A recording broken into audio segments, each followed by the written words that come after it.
तो लीजिए प्यारे विद्यार्थियों, आप सभी के लिए लेकर हम आ चुके हैं आपकी वार्षिक परीक्षा की महत्वपूर्ण अपडेट। देखिएगा, कक्षा 9वीं वार्षिक परीक्षा विषय हिंदी। तो आप जैसा कि चित्र में देख चुके हो, आपने थंबनेल में देख ही लिया है कि आपको हम क्या बताने वाले हैं। तो बिना देर किए हम स्टार्ट करते हैं आज का हमारा महत्वपूर्ण पेपर।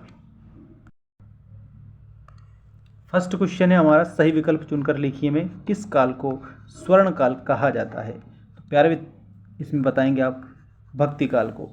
कामायनी के रचनाकार हैं तो इसमें आप बताएंगे जयशंकर प्रसाद।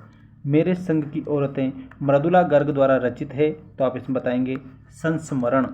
माता पिता में कौन सा समास है तो इसमें आप द्वंद्व समास बताएंगे। रामचंद्रिका के रचनाकार है तो इसमें केशवदास आप बताएंगे, क्योंकि केशवदास जो है रामचंद्रिका के रचनाकार हो जाएंगे।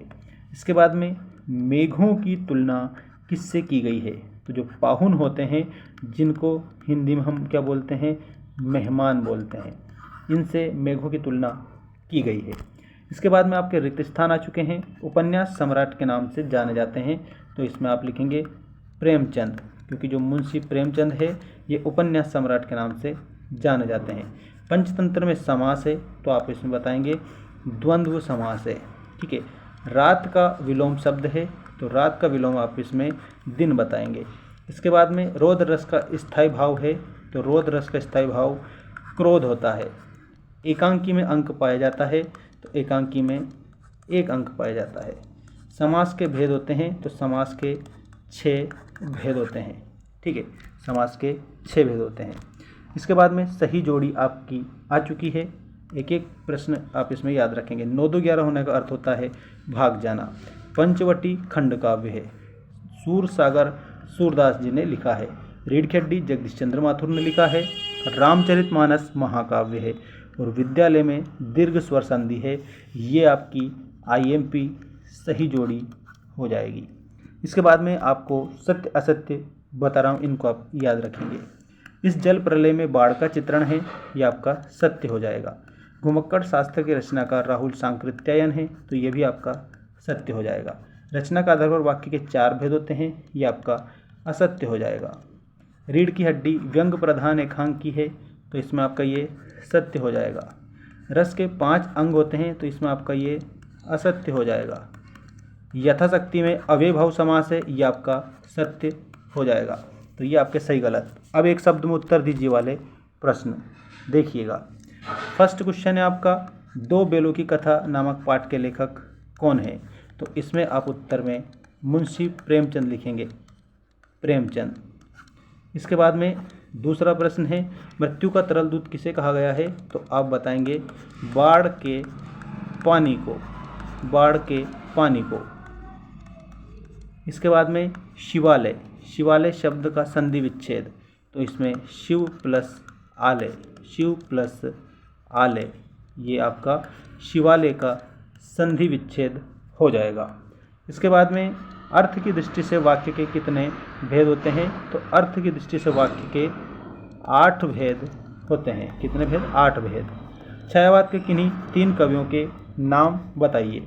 तो इसमें आपको सबसे पहले लिखना है प्रसाद, प्रसाद का मतलब जयशंकर प्रसाद है।